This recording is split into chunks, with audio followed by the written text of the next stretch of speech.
ने तो कैंसिल भी किया है बहुत लाइसेंस। आखिर बिहार के पत्रकार इन अफसर के खिलाफ बोलना और लिखना क्यों नहीं चाहते? क्या कारण है? क्यों इतनी डर है? जिसने बिहार को लूटा है, जिन पदाधिकारियों ने, मैं एक बार नहीं कई बार अमृत प्रत्यय का नाम लिया हूं। क्यों उसकी इंक्वायरी नहीं होती है? क्यों उसकी फोटो की जांच नहीं होती है? मैं कई बार पटना के कई सीनियर पदाधिकारी का नाम लिया हूं। कौन कौन प्रेस के लोग इन्वॉल्व है, मैं उसका नाम लिया हूं। क्यों डरते हैं यहां के प्रेस? लगभग प्रेस मिले रहते हैं कलेक्टर से, अन्य लोगों से। यह मेरा आरोप है प्रेस पर।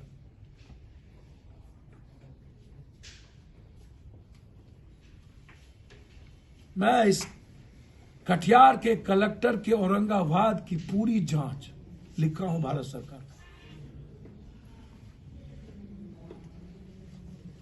औरंगाबाद में भी इन्होंने 70 से 80 लाइसेंस दिया था, यह भी लिखा हूं। और उसके बाद इसकी पोस्टिंग किस कारण से हुई, यह जांच का विषय है। फिर इन्होंने लाइसेंस को कैंसिल किया। तो ये जो उगाही किए पैसा, इसकी जांच क्यों नहीं हो रही है? और कि किसके किसके पास पैसे का ट्रांजैक्शन कहां से हुआ, कैसे होता है, किस रूप में हुआ, सीधी मतलब उसके कागज कैसे कैसे ट्रांसफर हुए, किसके साथ कहां गए, कौन विदेश गया, विदेश में कौन, कुछ पत्रकार भी गए, कौन लोग गए, किसके साथ क्या रिश्ता था। दरभंगा में एक नहर के कॉन्ट्रैक्टर में रुपेश की क्या भूमिका थी, उसका पैसा किसके पास गया, किसके माध्यम से गया। कौन है पुणे चक का एक कॉन्ट्रैक्टर जो सरकार के साथ संलिप्त है, कौन है, उसका नाम उसको क्यों अभी तक छोड़ के रखा गया है?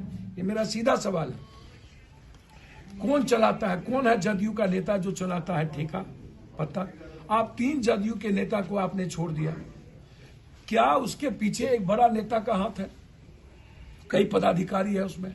मैं तो कह रहा हूं, कितना बार कहूं, मैंने तो कहा कि बिहार में पूरा 15 साल के आप लाइसेंस की इंक्वायरी करिए कि किस किस बिना किसी टारगेट के, बिना किसी नियम कानून के किस किस को हथियार मिला है। आप जांच करिए हाई कोर्ट से, हथियार उसको मिलनी चाहिए कि नहीं।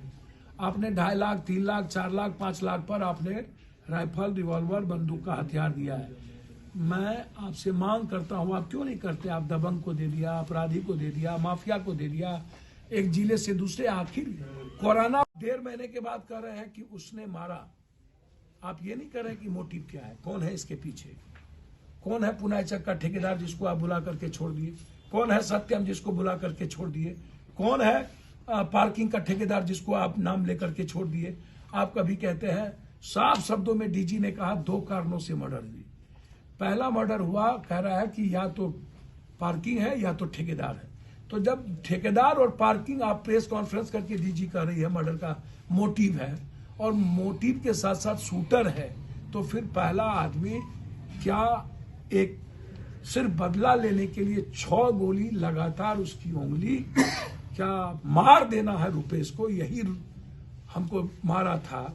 जब आप कह रहे हैं राम जानता नहीं है ABCD, तो क्या पप्पू यादव किसी को मारना चाहेगा तो ये पहले जानकारी नहीं लेंगे कि उसके पास पिस्टल है कि नहीं, रिवॉल्वर है कि नहीं, उसके घर में गार्ड है कि नहीं, उसके साथ गार्ड चलता है कि नहीं, कौन है ये आदमी?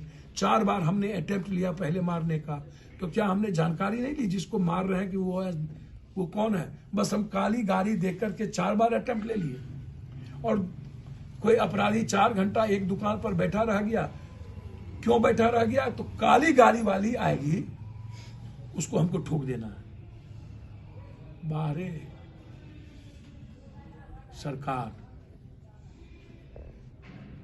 क्या है मोटिव? कुछ अधिकारी चैट को, जिसके जिसके साथ चैट है, जिसके जिसके साथ बातचीत है, जिसके जिसके साथ व्हाट्सएप है, आपने उसको पब्लिक डोमेन में नहीं दिया। 28 और 29 तारीख को 2 दिन मोबाइल बंद कहाँ रखा ऋतुराज, और वो किसके पास रहा, आप अभी तक नहीं बताए। ऋतुराज का और रुपेश का पूरा इस 6 महीने का उनके फोन से किनकी बातचीत हुई, उसका पूरा इंक्वायरी आपने पब्लिक डोमेन में आपने उसको नहीं दिया। ऋतुराज जब 2 दिन बंद किया हुआ था मोबाइल, तो फिर ऋतुराज बातचीत किससे किया? क्या उसकी हत्यारे से बातचीत हुई कि नहीं? 3 आदमी से बातचीत हुई कि नहीं? पत्नी से बातचीत हुई कि नहीं? चौथी चीज आप कह रहे हैं कि रुपेश ने को नहीं पहचानता था, तो क्या ABCDZ?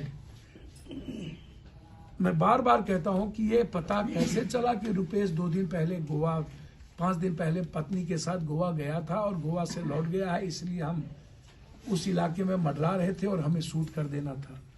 यदि पहली गोली पहला दिन नहीं चला, तो मैं ये जानना चाहता हूं कि ADGP और DGP ने कहा था कि रुपेश की हत्या में किसी हिस्ट्री सीटर शूटर ने मारा है, और आप कह रहे हैं कि ये पहला दिन गोली चलाई। क्या पहला दिन जो गोली चलाएगा, 1.5 महीने के बाद रोड रेज की घटना नहीं हो सकती? रोड रेज का मतलब है जेसिका लाल, हम मनमरू बाप के बेटे हैं, दबंग है, या मैं साइको हूं, या मेरे पास पैसा है, या मैं अपराधी हूं, या मेरे पास राइफल है, या